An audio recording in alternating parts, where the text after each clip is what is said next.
So I made a video about a month ago called Be Patient, and I talked about the importance of failing a little bit and recognizing when you need to maybe restart or keep your expectations in check. And I didn't really communicate everything that I wanted to in that video, so in this video I thought I would go over a lot of the things that I have failed epically at and just explain my thought process and what I've learned from that. So, where to begin? Well, I guess the first thing that I really considered as a viable job was back in early high school. I thought that I wanted to be in the military. I wanted to do the whole shebang of trying to get into West Point, which, if you're not American, it's like one of the big military academies over here. And I wanted to become an officer. And I honestly tried a good bit. I spent a lot of time researching how you do that, who you ask, your local congressman and all that stuff. But eventually I discovered that only a handful of applicants actually get in, and my test scores were not that great. So I scrapped it.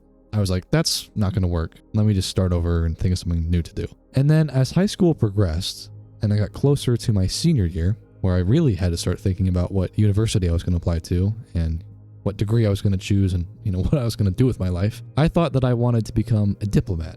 Sounds pretty ridiculous looking back on it.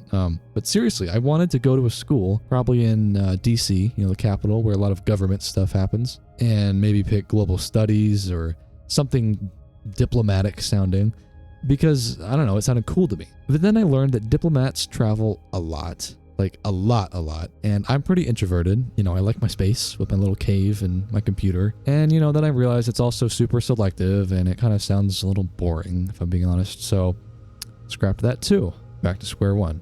But if you saw my last video, you know that I eventually landed on studying game design in college, and I stuck with that throughout all of college. But then, as college goes, I eventually graduated, and I was like, well, what am I going to do now? I didn't really want to go into the gaming industry. They wring you out like a wet towel at some companies. So I eventually got a kind of whatever office job and been doing that ever since. But it's never really been fulfilling. It's just kind of some dull, white-collar work. So over the years, I started looking into passion projects, stuff that would actually creatively fulfill me, because I knew that my job was just never going to do that for me. So I started toying around with AI art.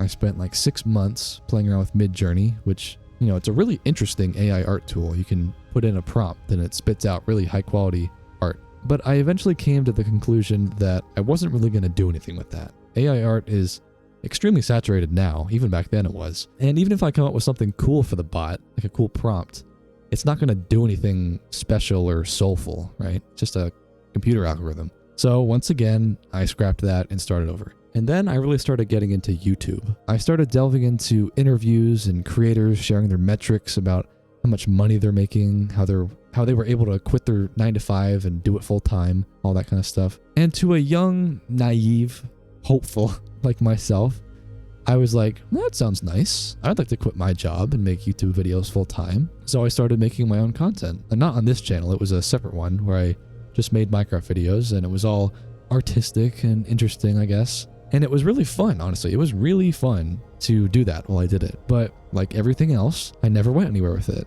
I got a couple hundred subs, and I made a handful of videos that were okay, but it never took off. I definitely didn't make any money. So after about 7 or 8 months of trying that, I just stopped. And so there I was in January of this year, pretty down in the dumps, if I'm going to be honest. I was reflecting on all of the things I just laid out, the different avenues that I tried to pursue, all the ridiculous variability in my interests. But all of them were technically failures. I never succeeded with any of them. They didn't go anywhere.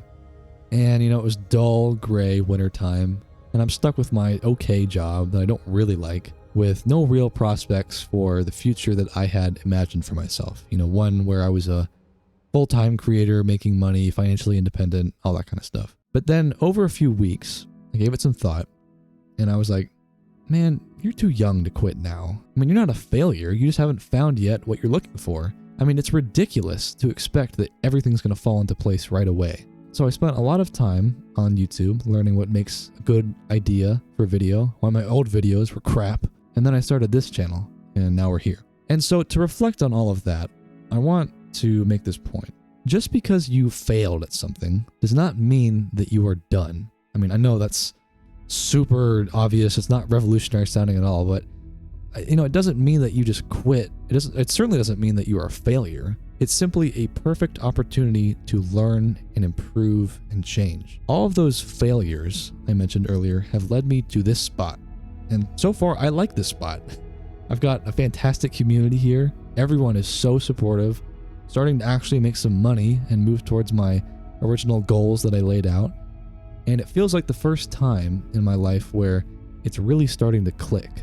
It's going to take many moments like that. Failures, missed opportunities, you said the wrong thing and now you're getting yelled at. Just moments where you're taking a big L and you say, all right, man, let's figure something out so that doesn't happen again. Because growth happens in times of distress. It was stressful when I had those previous career ideas for them to disappear. Like I thought I was going to be in the military and then it just goes away. Now what am I going to do? But it's way worse, in my opinion, that if you just accept that as your future, that you will always be a failure. Look, man, I believe that your future is largely influenced by your perspective. If you think that you're going to be a failure, you're probably going to be a failure. But if you believe that you're just going to figure it out and that you can see yourself succeeding in your endeavor, whatever that is, you've got a much better chance of it actually happening. It's not a guarantee, of course, but every little bit helps. I mean, call it naivety, but I don't envision a future where I'm not doing this. I've got days or weeks where I'm looking at my numbers and they're going down, and it's easy to be like, well, I guess that's all I had in the tank for this one.